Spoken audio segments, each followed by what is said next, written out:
Nah itu.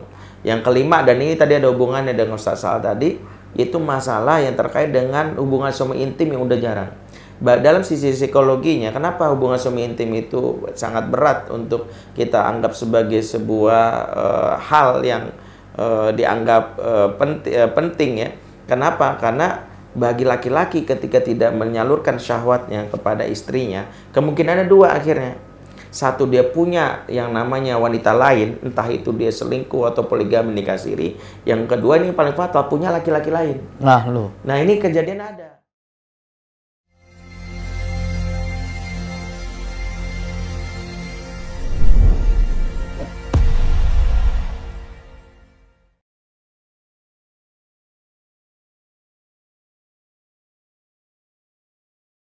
Bismillahirrahmanirrahim. Assalamualaikum warahmatullahi wabarakatuh. Alhamdulillahilladzi bi ni'matihi tatimmus shalihat. Wassalatu wassalamu ala nabiyyina Muhammad sallallahu alaihi wasallam. Sahabat LT TV yang dimuliakan Allah Subhanahu wa taala, alhamdulillah. Kali ini kita kembali bertemu lagi, dan pertemuan kita saat ini berbeda karena ada seorang yang ahli di dalam bidang parenting, kekeluargaan, cara mendidik anak, orang tua dan lain-lainnya. Dan beliau juga guru saya juga, yang lama nggak ketemu. Dipertemukan gitu. Lama nggak ketemu, subhanallah, Allah pertemukan kembali. Dan menarik sekali ya hari ini, karena pembahasan kita adalah pembahasan tentang berkaitan tentang perceraian. Ya, karena Ustadz Benri Jaisur Rahman yang ada di tengah-tengah kita, beliau memang spesialis. Betul, Ustaz? Spesialis. Apa Allah pilih salah satunya memang ketika kita bicara tentang anak awalnya. Karena anak kan, saya ini awalnya konselor anak gitu. Tapi ketika ternyata anak yang sehat itu pasti bermula dari hubungan yang sehat antara orang tuanya. Rata-rata akhirnya kita mulai memasuki tahapan bahwa nggak mungkin bicara tentang anak kalau tidak bicara tentang hubungan antara orang tua, antara suami dan istri. Nah ternyata sekarang hampir beberapa kasus yang konsultasi online yang kita terima sekarang ini lagi marah kasus perceraian. Perceraian. Menarik kan? Karena memang kasus perceraian ini kasus yang nggak bisa kita pungkiri, dan tentunya tanpa disadari ini ada keterlibatan jin di dalam. Betul. Gitu. Nah ini yang menarik Ustaz Sahal. Jadi alhamdulillah saya bersyukur nih ketemu Ustaz Sahal ini. Sebenarnya penantian panjang untuk beberapa pertanyaan dari orang yang memang beberapa hal saya nggak bisa jawab gitu, karena ada masing-masing pakar di bidangnya gitu ya. Karena secara psikologis, secara sisi teknis kita sudah bisa sampaikan, tapi ketika kita menyadari dan karena dulu Ana belajar di Mahat juga, wah ini kayaknya udah dulu waktu di Mahat kan rujukan kita kan Syekh Wahid Abdul Salam Al-Bali, kitabnya kan kita baca kan. Ketika kita tahu, ini udah tahu nih sihir nih kan gitu. Nah, ketika bicara sihir inilah kita tidak pungkiri ya perubahan sikap suami. Bagaimana penolakan dari istri kan. Bahkan ya ketika suami merasa bahwa orang lain ya, misalnya gini, kayak maaf ya kalau misalnya lagi tren kan pelakor ya. Pelakor yang masuk pihak ketiga ke dalam hubungan seseorang, dan pelakor ini ternyata memiliki daya tarik yang luar biasa yang membuat seluruh apa yang dimiliki oleh suami itu bisa hilang ya. Kalau kita lihat bagaimana fitnah wanita dalam Quran itu kan ya dibahas oleh Al-Qurtubi ya, zunalena subuh syahwati minan nisa wal banin dan seterusnya. Dihiasi manusia ketarikan syahwat kepada wanita. Nah, Al-Qurtubi mengatakan kenapa wanita pertama kali ya memiliki daya tarik yang luar biasa dalam masalah yang berkaitan dengan syahwat bagi laki-laki, karena dampaknya dua. Nah, satu, seorang laki yang sudah kena jerat wanita, kata Al-Qurtubi dalam tafsirnya, dia akan dalam ini memutuskan silaturahim sama yang lain. Itu pernah Anda temukan, sudah nggak kenal lagi sama istrinya, dalam tanda kutip, saking kuatnya sama wanita, ibunya nasehatin pun dilawan. Ya, anaknya yang selama ini dekat papa bisa ditendang. Itu dahsyatnya fitnah wanita itu. Kalau udah kena ya. Yang kedua, dan ini disebut oleh Al-Qurtubi dalam tafsirnya, kalau seorang laki-laki udah kena fitnah wanita, dia akan mengumpulkan harta yang banyak tanpa peduli halal dan haram. Jadi pokoknya gimana caranya dia bikin seneng nih si perempuan yang suka ini. Entah itu korupsi kayak, entah dia nyolong kayak, entah gimana dia puaskan.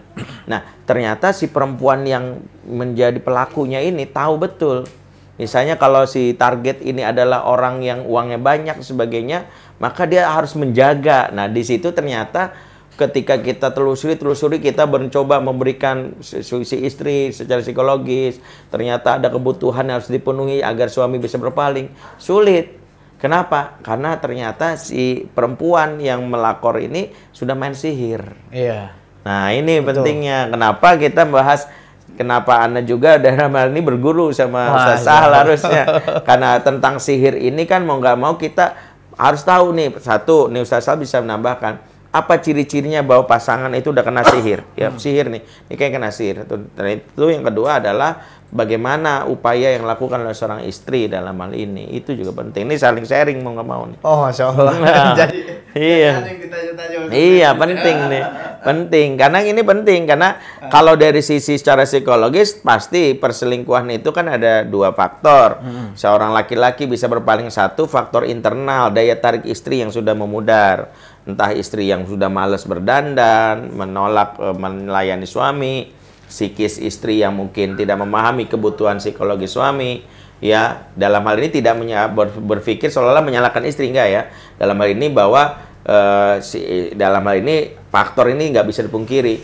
Yang kedua adalah faktor eksternal, imannya suami yang lemah ini berbarengan dengan daya tarik wanita lain yang dalam hal ini nggak sekedar memakai daya tarik fisik, sekedar bahwa dalam hal ini dia misalnya memakai hiasan, make up, dandan, enggak. Tapi daya tarik yang membuat seorang suami itu bisa lupa semuanya, ya mau nggak mau itu pesona seperti susuk atau apapun yang membuat akhirnya si suami ini bisa melupakan istri. Dan ternyata afwan nih Ustaz Sahal, itu juga dilakukan, bahkan dialami oleh orang yang dalam hal ini aktivis dakwah.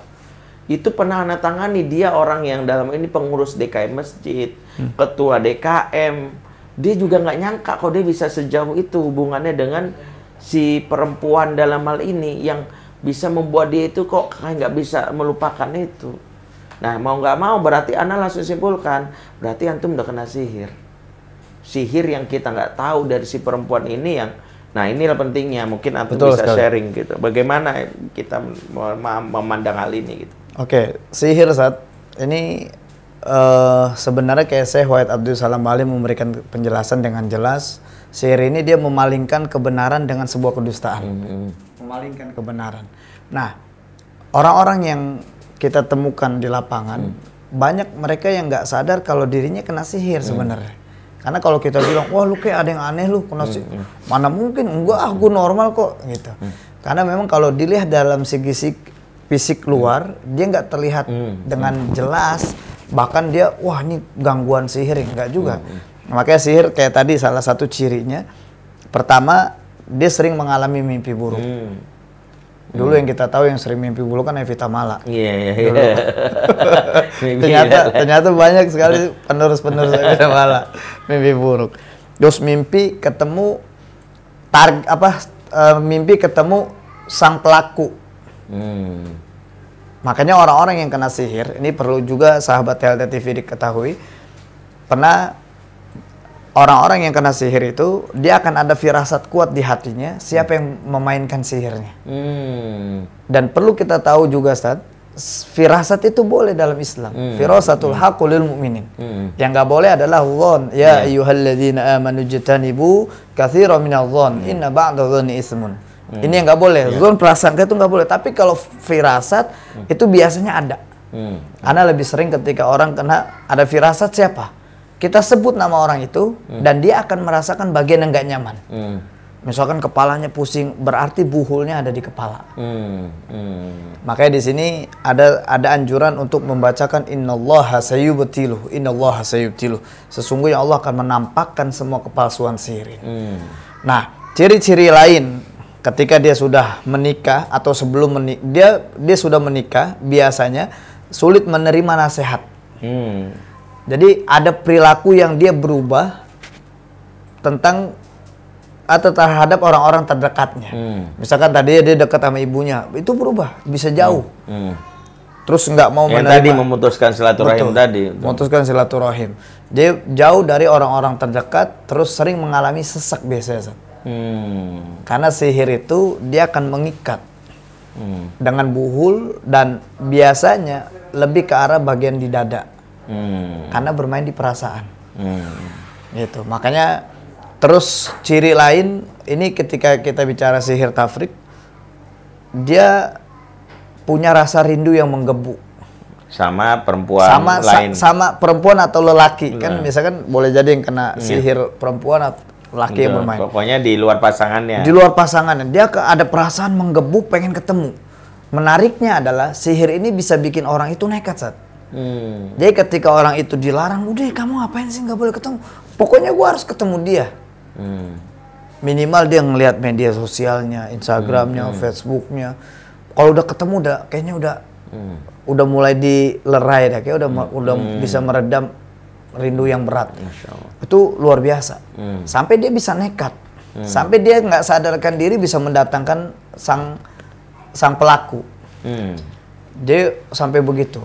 Nah, efek dari sihir ini adalah pertama, ketika dia ingin melakukan hubungan dia enggan. Dia malas. Terus dia udah nggak lagi menikmati. Betul. Dan dia selalu menutup. Parahnya, sampai ada yang sampai parahnya tuh sampai ditutup, sampai dipaksa sama suami ditutup, nggak mau.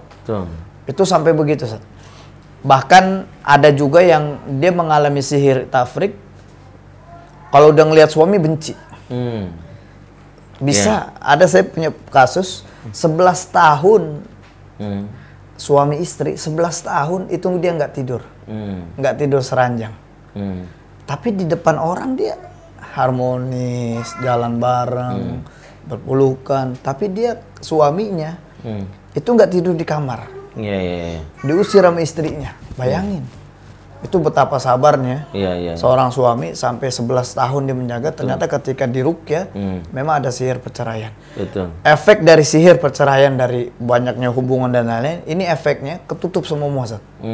Jadi urusan ekonominya dia ketutup. Terus hubungan sosialnya dia ketutup. Dia jadi dimusuhin orang. Dia jadi banyak masalah di luar. Itu sampai ke situ. Kayak gitu. Ya, Masya Allah ya.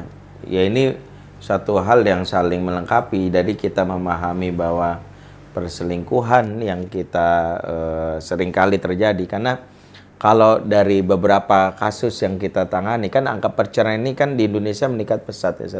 Dari tahun 2009 itu 150.000 sampai tahun 2019 itu berarti sekitar 10 tahun itu meningkat 460.000. Nah, di antara kasus perceraian yang tidak bisa kita abaikan itu memang salah satunya faktor perselingkuhan ini salah satu yang banyak sekali, terutama di era sosial media ini. Ya, ketemu mantan, CLBK, dan cinta cuma lihat beli kagak. Cuma lihat beli kagak gitu ya. Nah, banyak yang kasus-kasus kayak gitu. Jadi kalau tadi kita dapat informasi bahwa ada faktor di luar itu seperti satu saja. Nah, ini pas kenapa dalam beberapa hal saya tuh punya 7 indikator bahwa rumah tangga ini sudah mulai karam ya. 7 indikator bahwa nih rumah tangga nih udah mulai karam. 1, sudah mulai jarang bersama, biasanya itu. Karena mawaddah itu kan indikator dari kebersamaan. Mawaddah itu dekat wudda, yang dipahami oleh ulama artinya adanya keinginan untuk bersentuhan secara fisik. Nah, keinginan untuk mawaddah itu ketika, maaf ya, suami berasa duda, istri berasa janda, itu salah satu faktor. Yang kedua, mudah emosi, tersinggung. Ya, itu kadang-kadang ya gampang banget tersinggung ya, hanya masalah sepele tersinggung. Yang ketiga itu berkaitan dengan hilangnya perasaan cinta, udah nggak ada lagi itu. Kalau ditanya, bahkan maaf nih, ada suami yang GR ketika dia bilang gini, karena saya tanya istrinya, istri saya suruh saya nikah lagi Ustaz, baik banget ya dia. Ketika tanya istrinya, ya biar nggak ngerepotin saya aja. Karena supaya dia nggak mau melayani. Jadi jangan GR. Istri-istri yang nyuruh nikah itu bisa jadi ada faktor itu. Supaya dia nggak mendapatkan kewajiban untuk melayani suaminya. Karena dia sendiri udah nggak ada perasaan itu. Tapi dia takut kalau bercerai, dia nggak dalam hal ini masalah maisyahnya gitu ya. Itu yang terjadi. Yang ketiga adalah konflik yang terus berulang. 20 tahun nikah, isu yang dibahas tuh nggak jauh-jauh dari satu isu. Nah itu. Yang kelima, dan ini tadi ada hubungannya dengan Ustaz Sal tadi, itu masalah yang terkait dengan hubungan suami intim yang udah jarang. Dalam sisi psikologinya, kenapa hubungan suami intim itu sangat berat untuk kita anggap sebagai sebuah hal yang dianggap penting ya. Kenapa? Karena bagi laki-laki ketika tidak menyalurkan syahwatnya kepada istrinya, kemungkinan ada dua akhirnya. Satu, dia punya yang namanya wanita lain, entah itu dia selingkuh atau poligami nikah siri. Yang kedua, ini paling fatal, punya laki-laki lain. Nah ini kejadian ada. Punya laki-laki lain itu maksudnya gimana? Ya dia bisa ACDC gitu. Ketika ternyata istrinya tidak memenuhi syahwatnya, dia mendapatkan kepuasan bersama laki-laki. Dan sekarang nggak ketahuan. Kenapa? Bisa modus adalah safar sama teman kerja, sekamar nggak ada yang tahu. Ya ngapain di kamar? Dia bisa dalam hal ini bisa dalam keadaan misalnya, maaf yang pernah saya tangani misalnya janjian misalnya. Sekarang ada aplikasinya soalnya, saya nggak perlu sebut sih di sini kan. Karena aplikasi yang para gay ini punya komunitas khusus. Bisa gini, kalau orang daftar di aplikasi ini, saya bisa tahu. Sekarang di Rempoa misalnya, saya bisa tahu di Rempoa ini gay-nya tinggal di mana aja. Nanti pada saat saya naik kereta misalnya, saya bisa di grup itu kan kayak FB, tapi dia komunitas dia doang. Bisa bilang, misalnya hari ini saya kerja ya, gitu ya. Nah ketika saya kerja bilang, nanti janjian yuk di WC stasiun. Nah itu mereka bisa melakukan itu. Allah. Nah itu salah satu yang pernah saya temuin itu nggak tahuan istrinya. Kalau nggak ketahuan istrinya, kalau suaminya dalam hal ini, nah ketika akhirnya kita lakukan, kenapa? Dia bilang, habis istri saya nggak mau melayani. Nah itulah kenapa memang kenapa hampir SOP saya dalam urusan masalah saya itu cuma nanya, udah berapa lama nggak berhubungan intim? Karena kalau berantem masih berhubungan intim, itu masih ada pengikat. Karena mawadah itu kalau kita lihat penjelasan Hasan Al-Basri, mawadah ya jima. Menurut dia mawadah itu artinya jima. Kalau ente udah nggak jima, entenya maaf ini beda kalau LDR ya. Beda, LDR itu lain perkara. Kalau dalam berserumah udah ini nggak jima, mawadahnya udah dicabut. Dan mawadah itu akhirnya ya orang udah nggak merasa nggak perlu lagi kan gitu ya. Nah sebagian besar dari mereka kenapa? Nah ini baru ada hubungannya. Ya saya nggak tahu ya, setiap saya mau melayani tiba-tiba gitu ya. Tiba-tiba akhirnya si istri ini bilang, sampai maaf ya, si suaminya disuruh masturbasi aja. Ya maaf ya, vagina dia tiba-tiba rapat, nggak bisa dia menahan itu sebagainya. Di suaminya akhirnya merasa ya udah dan sampai ada yang datang saya. Ada juga kasus yang ini mungkin kalau ini anak akhirnya nggak sampai tangani karena si suaminya akhirnya case close-nya karena dia sudahlah Ustadz saya nyerah aja. Tapi kalau ini mungkin ada aspek, entah ada aspek psikis, ada aspek sihirnya. Itu biasanya istri yang setelah melahirkan sampai 3 tahun nggak mau melayani sampai sekarang. Kalau boleh dibilang udah anaknya kan udah 6 tahun nggak melayani.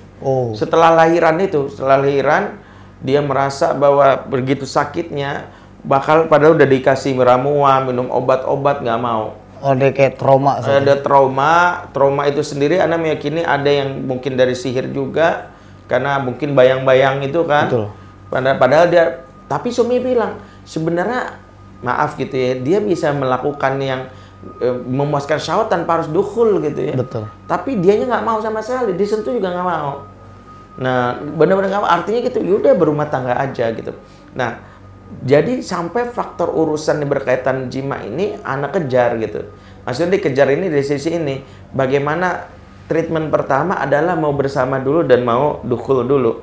Karena kalau dukhul dari sisi psikologis kan gini, orang kalau sudah berjima, itu pada saat klimaks, ada 4 hormon yang akan mengikat, yaitu namanya hormon happiness. 1 oksitosin, 2 dopamin, 3 endorfin, 4 serotonin. 4 hormon ini keluar akan memicu namanya ketergantungan. Sehingga sama seperti saya misalnya merasa nikmat ketika ngisep sabu gitu ya. Akhirnya saya nyari lagi gitu. Ketika misalnya seorang suami istri mendapatkan kepuasan suami dari istrinya, istri mendapatkan suaminya, maka perasaan itu akan memicu. Ya, walaupun berantem, akhirnya mau nyenggol-senggolan gitu. Nah, ketika sudah nggak berhubungan ini, nah sebagian besar masalahnya itu tidak berhubungan ini. Nah, jadi masalahnya kenapa? Hampir sebagian besar akhirnya saya bilang, kayaknya ini ada pengaruh sihir. Jadi sihir yang paling mudah saya lihat itu adalah bagaimana ketika dia sudah tidak mau berhubungan.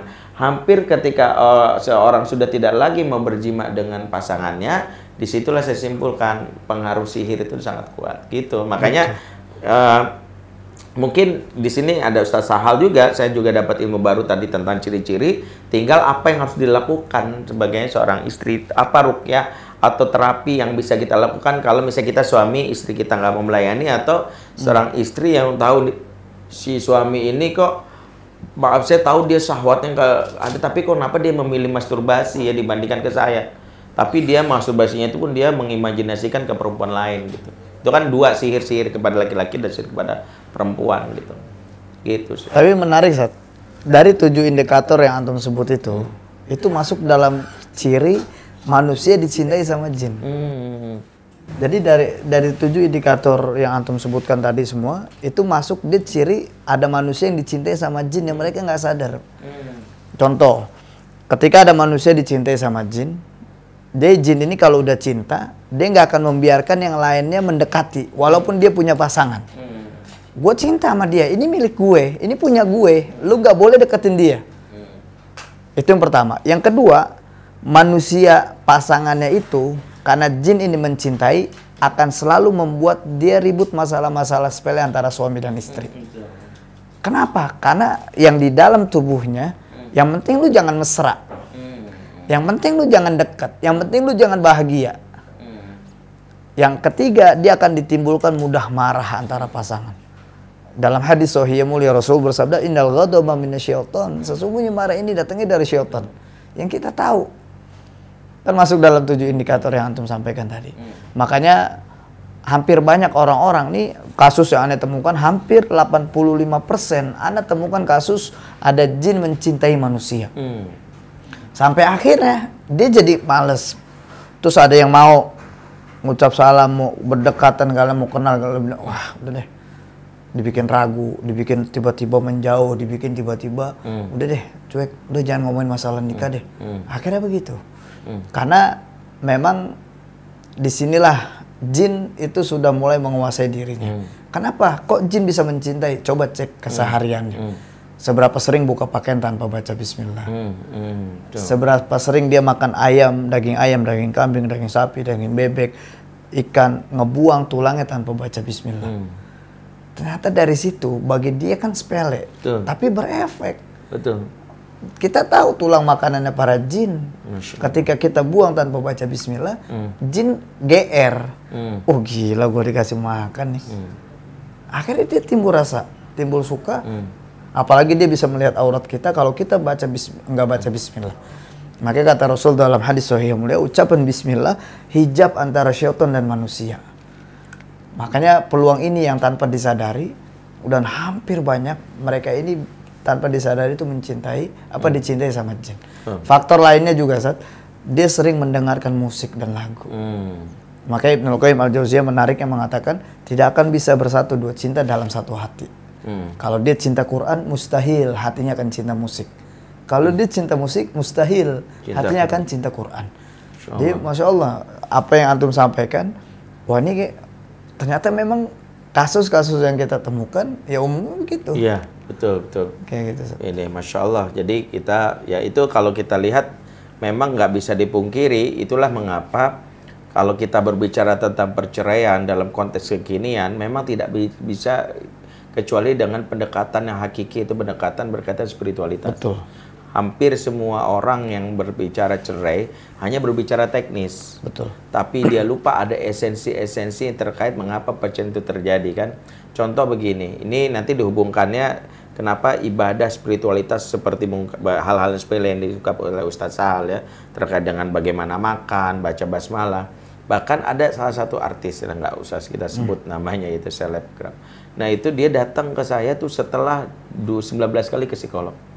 Dia cerita bagaimana dia di layar kaca dia mesra, dianggap sebagai inilah pasangan yang best couple lah ya.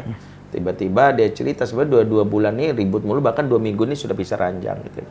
Ya terus dia bilang udah dia baca buku-buku tentang pasutri, baca buku Men from Mars, Woman from Venus gitu ya, Bencong from Jamban, gak tahu kalau ada bukunya. Buku-buku yang kayak gitu dia baca. Nah ketika dia baca itu, saya baru nyadarin secara teknis udah ngerti sebenarnya cara mengerayu istri gitu ya.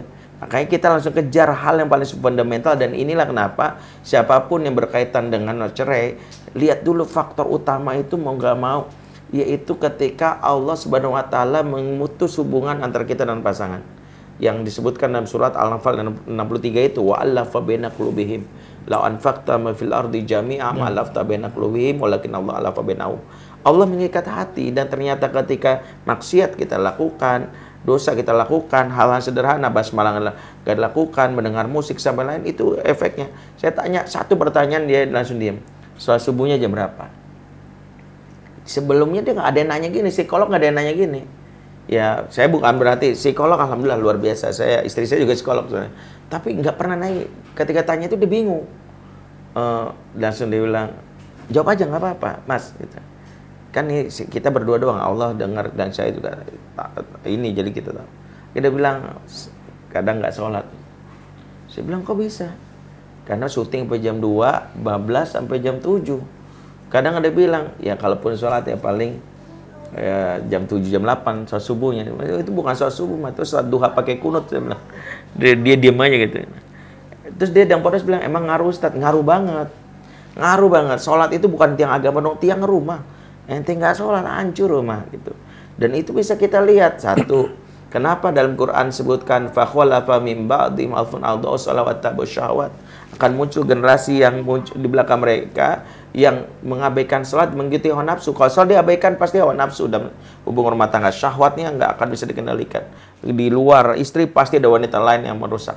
Yang kedua, kenapa dihubungkan antara sabar dan sholat? Wasta'inu bisobri washolah. Tolonglah kepada Allah dengan sabar dan sholat. Karena sabar dan sholat itu digandeng karena untuk memberitahu kita betapa ukuran kesabaran kita tergantung ukuran sholat kita. Siapa yang sholatnya belang bentong, buru-buru, Allah pasti nggak sabaran. Emosional dia. Karena bersama Allah saja dia nggak sabar. Dengan Allah yang menyerap energi positif aja dia nggak bisa. Apalagi itu. Nah, inilah mengapa dalam masalah yang berkait perceraian memang faktor-faktor yang disebutkan itu banyak. Faktor komunikasi bolehlah kita terima itu, faktor ekonomi, faktor apa. Tapi yang lebih esensial faktor spiritual. Maka jangan ragu untuk mengembalikan ini kepada yang terkait dengan apa yang menjadi dasar berumah tangga itu. Perceraian itu ya mau nggak mau. Kalau sekarang ditanya, mengapa Adam dan Hawa berpisah dari di akhirat ya, ketika di surga mereka bersatu? Jawabannya sederhana, salah makan. Salah makan dosanya. Allah keluarkan dan dikeluarkannya kan di muka bumi berpisah. Mau bareng-bareng namanya keluarnya liburan. Ini dibedakan. Adam di India, Hawa di Arafah. Mereka terpisah berapa lama? 40 tahun. Ada riwayat mengatakan 80 tahun. Dan ketika mereka menyadari bahwa mereka itu berpisah, mereka tuh nggak bilang begini, ya Allah persatukanlah, nggak ada. Doa mereka itu lebih yang disebut doa itiraf. Rabbana zolamna anfusana. Makanya setiap kita mengalami konflik rumah tangga, yang kita minta satu, Allah mengampuni dulu. Nih aneh, kadang ada orang datang ke saya, selingkuh. Ustadz, istri saya gugat cerai Ustadz, saya bingung gimana caranya sebagainya. Saya mohon Ustadz gitu. Terus saya bilang, tolonglah saya Ustadz karena nanti rumah tangga. Dia jadi unik nih kasusnya gini. Dia melakukan dia perzinahan, dia zina. Terus ketahuan nah sama anak buah, kan zinanya sama teman kerjanya. Istrinya akhirnya menggugat cerai, tapi akhirnya dibujuk-bujuk mau tanda tangan lah, perjanjian tuh. Perjanjian sebagainya, setelah perjanjian, pokoknya kalau cerai, selingkuh lagi, cerai ya. Ini lagi, zina lagi. Nah ketika dia zina lagi itu, akhirnya si istri nggak tahan cerai. Si suami tergopoh-gopoh kan minta, tolong saya Ustaz sama Ustaz. Di situ saya langsung ingatkan, antum tahu nggak? Ketika antum zina itu, Masya Allah, ya saya bilang, justru yang paling berat antum minta maaf itu sama Allah. Kalau saya nggak peduli mau istri cerai atau nggak peduli. Yang penting Allah memaafkan antum. Antum perhatikan ya. Antum tetap dalam hal ini misalnya istri nggak menggugat cerai, tapi Allah menganggap dosa ini nggak diampuni, hancur hidup kita. Tapi kalaupun kita dalam hal ini sudah minta ampun sama Allah, ternyata istri harus berpisah sama kita, nggak ada masalah. Kebahagiaan itu dalam cintanya Allah. Nah ini sering kita lupakan. Banyak seseorang itu ketika masa rumah tangga, yang dilihat adalah faktor yang penting gimana caranya berumah tangga supaya istri sayang dulu. Padahal hak Allah lebih berhak di sini. Makanya Adam dan Hawa dia nggak mikirin persatukanlah kami, doanya nggak ada. Yang penting ampunan dulu. Nah, termasuk nih, kenapa spiritual itu penting? Jangan-jangan kenapa kita kena sihir karena kita juga lemah kan? Mau nggak mau kan, orang kena sihir itu kan karena lemah iman, ibadahnya yang menurun, main-main dengan kebiasaan buruk, musik, Quran udah jarang didengerin, musik lebih sering, dan macam-macam yang lain. Ya, adab-adab termasuknya Ustaz Salih itu. Yaitu sekedar untuk memberitahu bahwa kalau berkaitan dengan masalah perceraian, yang banyak kasus, maka paradigma yang dibangun bukan lagi paradigma sekedar teknis. Silakan datangi psikolog, silakan datangi komunikasi, ahli komunikasi itu sebagainya, silakan. Tapi yang lebih esensial, semua ini bermuara dari yang disebutkan Rasulullah, bahwa hadis tentang kenapa ada perceraian, kata Rasulullah, ma tawadda ithnani fafurqa bainahuma illa bidzambin yukhdisuhu ahaduma. Tidaklah dua insan yang saling mencintai, yang mesra, akrab, kemudian bercerai, kecuali karena dosa salah satu di antara mereka. Karena itu, cara pertama menjaga rumah tangga dan mengokohkan kembali, supaya kita benar-benar menjaga diri dari unsur-unsur yang buruk tadi, dia mau taubat pada Allah. Allahu Akbar, Allahu Akbar. Sangat luar biasa sahabat yang yang dimuliakan Allah SWT. Ini pencerahan yang kadang kita lupakan sekali. Kadang benar, kan ada sebuah konteks, wah Allah aja ditinggalin apalagi lu. Gitu. Jadi konteksnya gitu. Mudahnya ya lu aja gampang ninggalin Allah. Tentu orang yang ada di sekitar lu juga akan mudah. Betul. Makanya saya teringat firman Allah tentang wa'mur ahlaka bis-shalah fastabir 'alaiha. Betul. Makanya ketika Allah menyuruh kerja supaya keluarga ini untuk melaksanakan sholat, fastabir 'alaiha. Allah gunakan fastabir, maka ekstra sabar. Betul. Ada tok itu situ. Ini sangat luar biasa. Makanya insya Allah semoga kita sama-sama senantiasa meminta perlindungan pada Allah Subhanahu Wa Taala, dan juga tentunya jangan pernah lupakan dosa-dosa yang kita pernah lakukan di hadapan Allah. Kadang orang ketika ada salah, dia langsung cari salahnya dulu, dia lupakan Allah untuk bertobat. Dan itu yang paling esensial. Luar biasa. Semoga kita berdoa pada Allah, semoga Ustadz bin Rizai Surahman senantiasa diberikan kesehatan, perlindungan, serta keberkahan di usianya. Amin. Dan tentunya sangat luar biasa pencerahan di saat ini, di sore ini, di malam ini, di pagi ini, karena kita nggak tahu dia sore atau malam kan kita. Iya, betul. Dan insya Allah semua kita bisa dalam penjagaan Allah Subhanahu wa Ta'ala. Amin. Barakallahu fiikum. Wafaqakumullah. Wassalamualaikum warahmatullahi wabarakatuh. Waalaikumsalam warahmatullahi wabarakatuh. Alhamdulillah.